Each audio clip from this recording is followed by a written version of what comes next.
Hello दोस्तों, नमस्कार। स्वागत है आपका हमारे YouTube channel new education guide के अंदर। तो एचएससी धमाका 2023 आज चर्चा करेंगे। एचएससी नई भर्ती नोटिफिकेशन, बिना सीईटी पास को मौका, जल्दी देख लो सुनहरा अवसर। इन जो भी कैंडिडेट हैं जिन्होंने सीईटी नहीं दे पाए या फिर जिनका सीईटी पास नहीं है, उनके लिए धमाकेदार अपडेट है भाई, क्योंकि वो इस भर्ती के अंदर अप्लाई कर सकते हैं और इसका एग्जाम भी जल्दी आपको देखने को मिलेगा और जल्दी से जल्दी ये भर्ती पूरी की जाएगी। तो नई भर्ती है जो एचएससी के द्वारा निकाली गई है, तो इसके ऊपर कंप्लीट चर्चा करेंगे। कल की डेट में, कल शाम को ये भर्ती आई है, तो इसके ऊपर कंप्लीट हम चर्चा करेंगे। तो वीडियो को आप ज़्यादा से ज़्यादा शेयर करें। वीडियो अच्छी लगी तो वीडियो को लाइक भी जरूर करें। उसके साथ साथ में अगर अभी तक अपने चैनल को सब्सक्राइब नहीं किया तो भी सब्सक्राइब कर ले, क्योंकि जो भी लेटेस्ट इन्फॉर्मेशन होती है सबसे पहले आपको प्रोवाइड करवाई जाती है। तो आप चैनल को सब्सक्राइब कर लें और जो घंटी का निशान, उसके प्रोल का निशान मिलेगा, उसको दबा लें, ताकि जितनी भी वीडियो डलें उन सभी का नोटिफिकेशन आप तक पहुँच जाए। तो वीडियो के साथ में आप लास्ट तक बने रहें और वीडियो को लाइक भी ज़रूर करें भाई।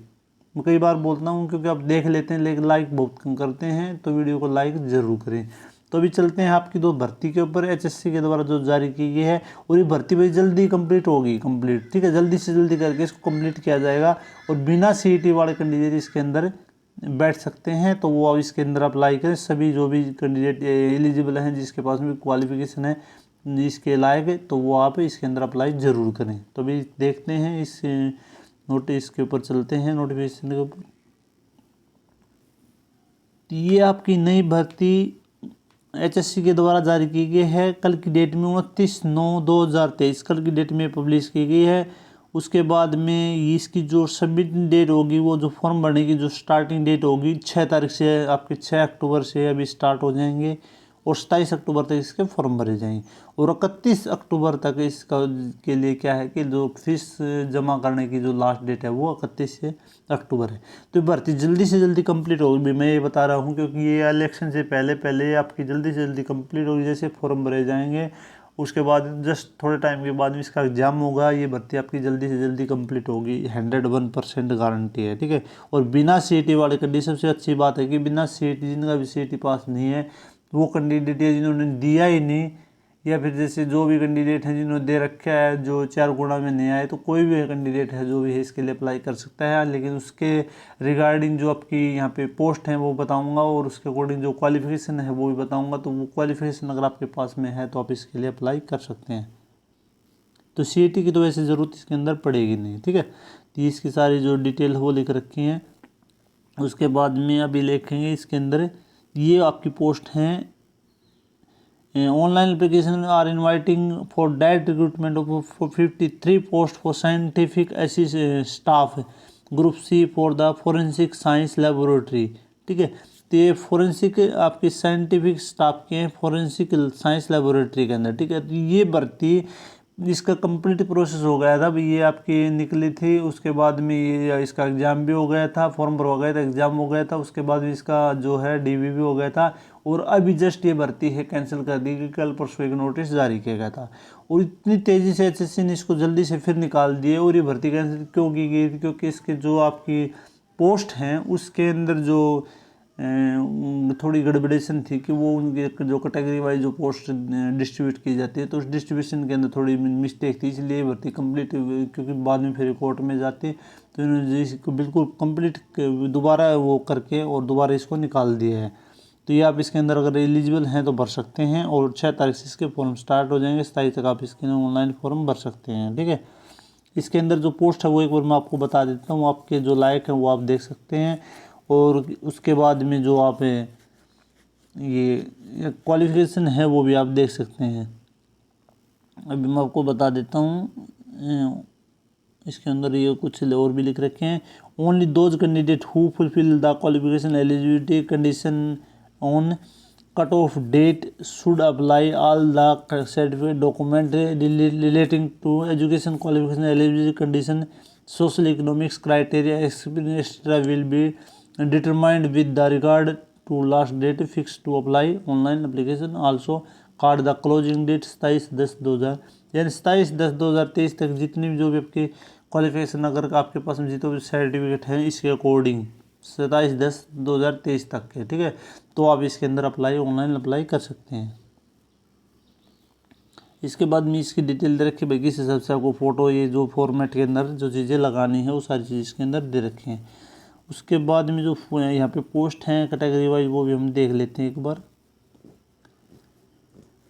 सबसे पहले है आपका director general of police scientific staff group C for the forensic science laboratory. इसके अंदर one post of senior scientific assistant biology, ठीक है, यहाँ पे एससी कैटेगरी की एक पोस्ट है और पे स्केल यहाँ पे रहेगी आपकी 44,900 से लेकर 1,42,000 तक, और आपके जो एज रहेगी 18 से 42 साल। एज इसके अंदर सभी के अंदर आपको 18 से 42 साल मिलेगी। क्वालिफिकेशन इसके अंदर क्या है, क्वालिफिकेशन आपका MSc at least second division in any one of the subject that is zoology हो, बॉटनी हो या बायोकेमिस्ट्री हो या एंथ्रोपोलॉजी या फिजिक्स या forensic science, human biology from record university and equivalent degree, ठीक है, और 1 ईयर आपका research and analytic experience on one of the above कौन सी भी जो है पोस्ट उसके अंदर, and Hindi English as one of the subject in matrix और हायर, ठीक है, आपकी होनी चाहिए। उसके बाद जो नेक्स्ट पोस्ट है आपकी 6 post of senior scientific assistant SOC। इसके अंदर आपकी 2 जनरल की पोस्ट, एक SC की है, BCA की एक है, EWS की एक है, जनरल एक्स सर्विसमैन की एक पोस्ट है। पे स्केल भी वही रहेगा इसके अंदर भी, और 18 से 42 साल एज।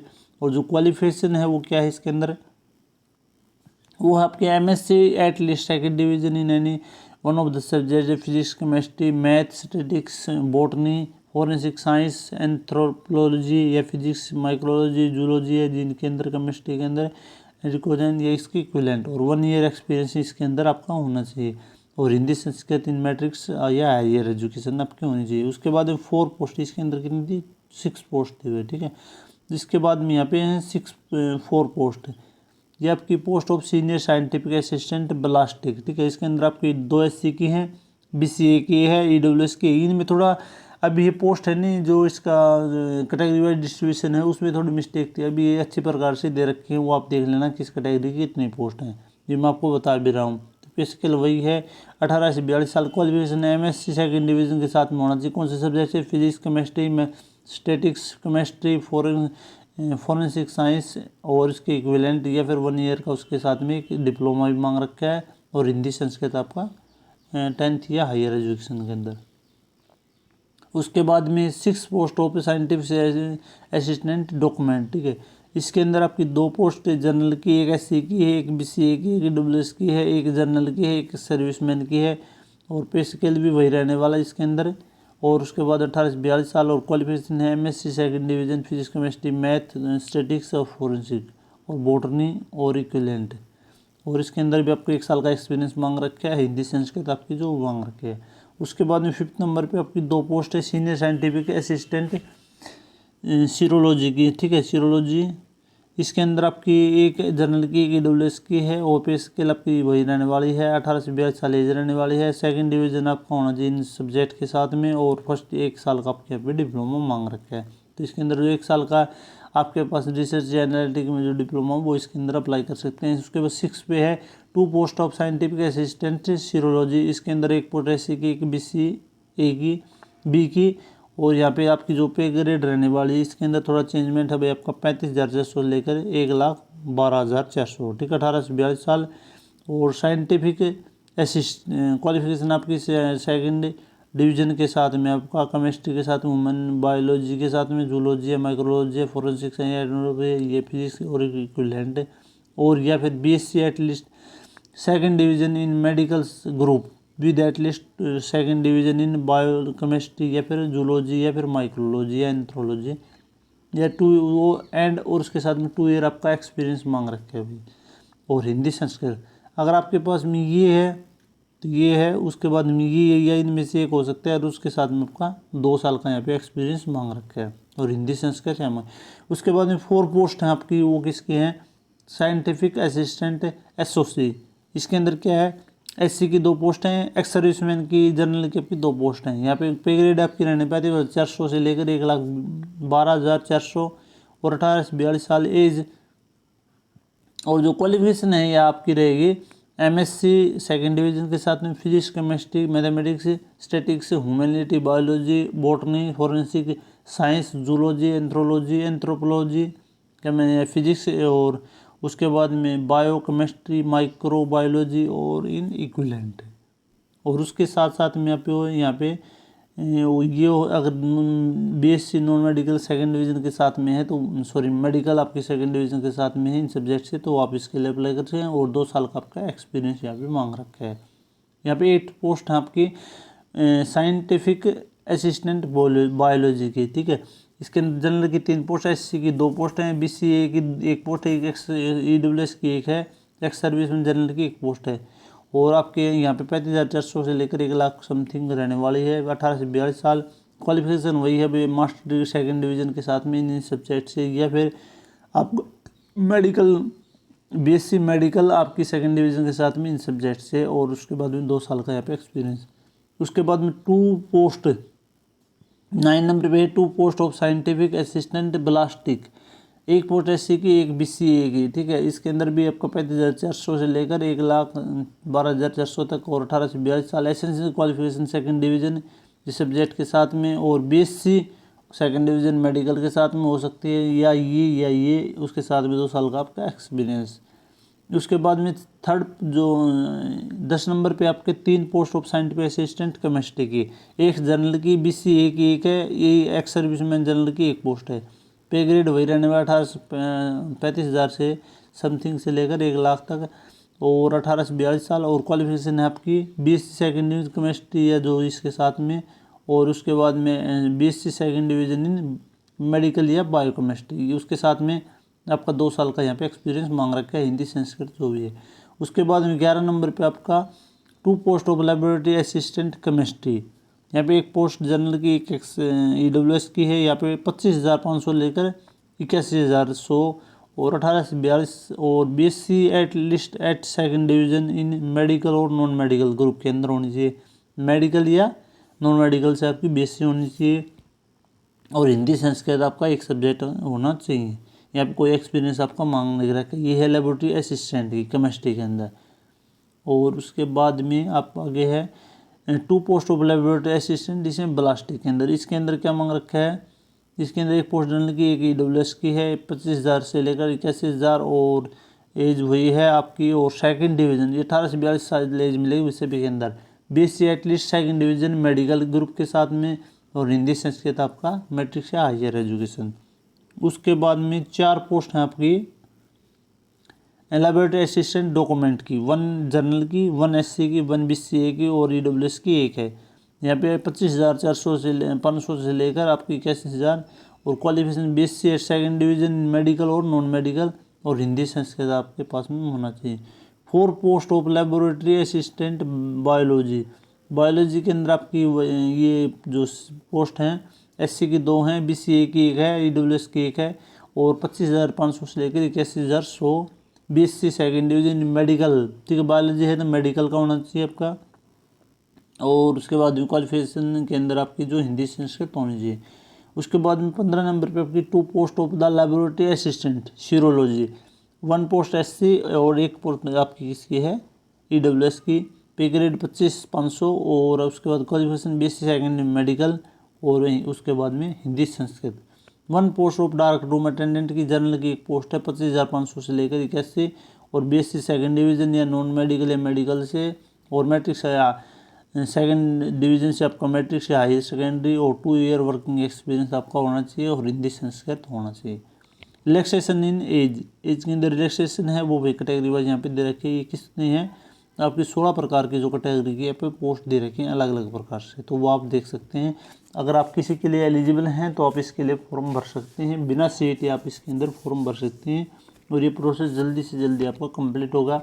ये पे जो एज का रिलैक्सेशन है वो कैटेगरी वाइज यहाँ पे दे रखा है, वो आप देख लेना। 42 से आगे जो भी है 5 साल का है या 10 साल का जो एक्स-सर्विसमैन है उनके लिए मिलेगा।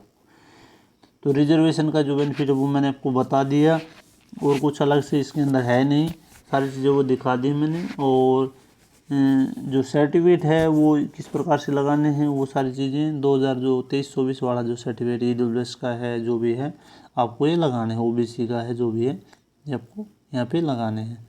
उसके बाद में ये जो आपका फ़ी का है भाई वो उसका भी रिलैक्सेशन मिला, क्योंकि जिन्होंने पहले अप्लाई कर रखा है तो उनको दोबारा से शायद फीस देने की ज़रूरत नहीं पड़ेगी। वो मैं आपको दिखा दूंगा अगर इसके अंदर कहीं पे एक बार लिखा होगा तो।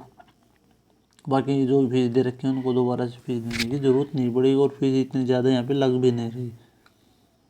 यह दे रखे हुए देख डिटेल ऑफ फीस, ठीक है। कैटेगरी यहाँ पे जनरल मेल फीमेल यहाँ पे 150 रुपये कैटेगरी, एक नंबर जो कैटेगरी है उसके लिए, ठीक है। यहाँ पे 75 रुपये फीमेल के लिए हरियाणा, और SC/WS एक्सर्विशन के 35 मेल और 18 है फीमेल के लिए। हैंडीकैप कैटेगरी उनके लिए कोई फीस यहाँ पे नहीं दे रखी है। उसके बाद में ये क्या दे रखे है, the post in below were advertisement by the Haryana staff selection commission Panchkula. ये जो आपकी एडवर्टाइजमेंट ये थी पहले पुराने वाले, ये दे रखी laboratory be in forensic science laboratory, ये आपकी थी 3/2022 और एक ओल्ड कैटेगरी थी इसकी 1 से 16 तक, ठीक है। और जो न्यू कैटेगरी भी वो आपकी 16 तक होगी। इसके अंदर क्या लिख रखे है, फीस का अगर लिख रखे है तो मैं आपको बता देता हूँ। This post has been withdrawal by the department against advertisement 3/2000 and the same were withdrawal by the Haryana staff selection commission Panchkula by date 28 तारीख को परसों की डेट में वापस लेगी थी, नोटिस जारी किया गया था, मैंने लगा भी रखा होगा शायद। और उसके बाद में दोबारा 29 तारीख को वापस निकाल दें कल की डेट में। The candidate who had earlier applied against the above category will be entered for upper age relaxation age, उसी के अकॉर्डिंग यहाँ पे मिलेगी एज का जो रिलैक्सेशन है जो पहले बार रखा है उसके अकॉर्डिंग आपकी एज काउंट की जाएगी पर डिपार्टमेंट, ये दे रखी है। और अपर एज रिलैक्सेशन हो गया। उसके बाद में and will also be active from the payment of fees against the री एडवर्टाइजमेंट पोस्ट, और आपको फीस भी यहाँ पे नहीं देनी पड़ेगी जो आपने पहले भर रखे है, ठीक है। Such candidate will have to apply a fresh along with proof of the depositing of the application fees. They are required to upload the fee challan, credit card जो है आपको वो अप्लाई करना है, जो फीस का जो चलान है वो भरेंगे उसका नंबर, तो आपकी फ़ीस से छूट मिल जाएगी जितनी भी जो बाकी ज़्यादा यहाँ पे फीस लगी हुई नहीं, ठीक है। तो ये विड्रॉल की गई है तो आपको यहाँ पे फीस नहीं देनी पड़ेगी। एग्जाम का पैटर्न का प्रोसेस क्या है, रिटन एग्जामिनेशन 95 नंबर का है और सोशल इकोनॉमिक्स एंड एक्सपीरियंस के आपके 5 नंबर यहाँ पे दे रखे हैं, ठीक है। तो इस हिसाब से आपका और सिलेबस रिटन एग्जामिनेशन का जो सिलेबस है वो यहाँ पे दे रखा है, और जो OMR बेस पे होगा 5 नंबर जो एक जो आपके 5 ऑप्शन दिए जाएंगे 105 मिनट का जो टाइम दिया जाएगा वो सारी चीज़ इसके अंदर लिख रखी है एज टू जो भी एग्जाम हो रहे हैं उस हिसाब से आपके। और सोशल इकोनॉमिक्स वेटेज है वो किस प्रकार से मिलेगी वो सारी चीज़ इसके अंदर लिख रखी है। और आप चाहते हैं भी सोशल इकोनॉमिक्स के मार्क्स किस प्रकार से कौन कौन ले सकता है उसके ऊपर अलग से एक वीडियो बनाओ तो मैं फिर बना सकता हूँ। और वो बाकी सारी चीज़ें जो सर्टिफिकेट है वो मैं एक बार आपको बता देता हूँ, ये दे रखे भी सारे certificate for an applicant who father has been died issued by the tehsildar, नायब तहसीलदार के द्वारा आपका होना चाहिए। एनेक्स जो दे रखे इसके अंदर वो मिलेगा ऑप्शनल सर्टिफिकेट सोल नोट भी कंसिडर, ठीक है। वहाँ से बनवा रखा है अपने फादरलेस का या फिर इस हिसाब से जो इसके अंदर मिलेगा वो सर्टिफिकेट आप भर के तहसीलदार या नायब तहसीलदार से अपने वो करवा के सर्टिफाई करवा के आप लगा सकते हैं। वीडियो सर्टिफिकेट तहसीलदार के द्वारा जो नेक्स्ट का इसके अंदर मिलेगा 4, 6 और 7 में। उसके विमुक्त जाति का है वो भी इसके अंदर आपको इस हिसाब से आपको बनवाना है। उसके बाद experience certificate issued by the component authority जो है आपका Haryana government employees and Haryana government जो एम्प्लॉयज़ का वही सर्टिफिकेट आपका यहाँ पे एक्सपीरियंस का चलेगा। उसके बाद staff declared in the printed format refer is upload with the application form. Self declaration जो फॉर्म है वो आपको अपलोड करना है वो मिल जाएगा आपके। Self declaration is printed format should be attached bye magistrate tehsildar at the time of the scrutiny of the document only, at the time of the scrutiny of document only. जो आपका no job वाला है उसके साथ में हमारे घर में कोई जॉब नहीं है जिस प्रकार सोशल से रिलेटेड जो आपका सेल्फ डिक्लेरेशन देना होता है वो भी आपको DV के टाइम पे आपको क्या करना है तहसीलदार से टेस्ट करवाना है। EWS जो सर्टिफिकेट है आपको 23-24 का यहाँ पे बनवाना है, बनवा के यहाँ पे लगाना है आपका। BCA BCB कैटेगरी सर्टिफिकेट वो आपका 23-24 का ही होना चाहिए। क्वालिफिकेशन और जो क्राइटेरिया है वो आपके सारे जो डॉक्यूमेंट हैं वो आपने यहाँ पे लगाना है। तो वीडियो को आप ज़्यादा से ज़्यादा शेयर करें ताकि सभी कैंडिडेट का फ़ायदा उठा सकें। वीडियो अच्छी लगे तो वीडियो को लाइक भी जरूर करें। उसके साथ साथ में अगर अभी तक अपने चैनल को सब्सक्राइब नहीं किया तो भी सब्सक्राइब कर ले, क्योंकि जो भी लेटेस्ट इन्फॉर्मेशन होती है सबसे पहले आपको प्रोवाइड करवाई जाती है। और मैंने इसके अंदर कंप्लीट जो जानकारी आपको बता दी है आप भर सकते हैं। इसके मोबाइल नंबर इस पर आप कॉन्टैक्ट करके कोई भी अगर क्वेरी है तो आप पूछ सकते हैं। ये सारी चीज़ें इसके अंदर दे रखे हैं। और जो मैंडेटरी डॉक्यूमेंट है वो भी इन्होंने लिख रखे हैं, कौन कौन से डॉक्यूमेंट मैंडेटरी हैं। Second of essential qualification academic जो मैट्रिक्स है जो भी हैं, SCBC जो भी सर्टिफिकेट आप अगर वो ले रहे रिलैक्सेशन तो वो आपको जरूरी है। Certificate of the social economics, ठीक है, ये एक्सपीरियंस का है। उसके बाद second photograph, signature, second photocopy document of higher education के अगर एक्सपीरियंस की तो वो आपको लगाने हैं। क्वालिफिक हरियाणा रेजिडेंट सर्टिफिकेट है। उसके बाद इक्विवेलेंट सर्टिफिकेट एप्लीकेबल जो भी कुछ है। EWS का सर्टिफिकेट है तो वो 2023-24 का, BCA BCB का है तो 23-24 वाला जो आपको है। एक्सपीरियंस का है तो उस हिसाब से गवर्नमेंट डिपार्टमेंट के द्वारा डिक्लेरेशन ऑफ, ठीक है, ये आपका हिमसेल्फ जो खुद का डिक्लेरेशन है। डिस्चार्ज अगर फौजी आदमी कोई भी अगर एक्स सर्विस मैन है तो उसको क्या लगाना है, डिक्लेयर जो डिस्चार्ज का वो है।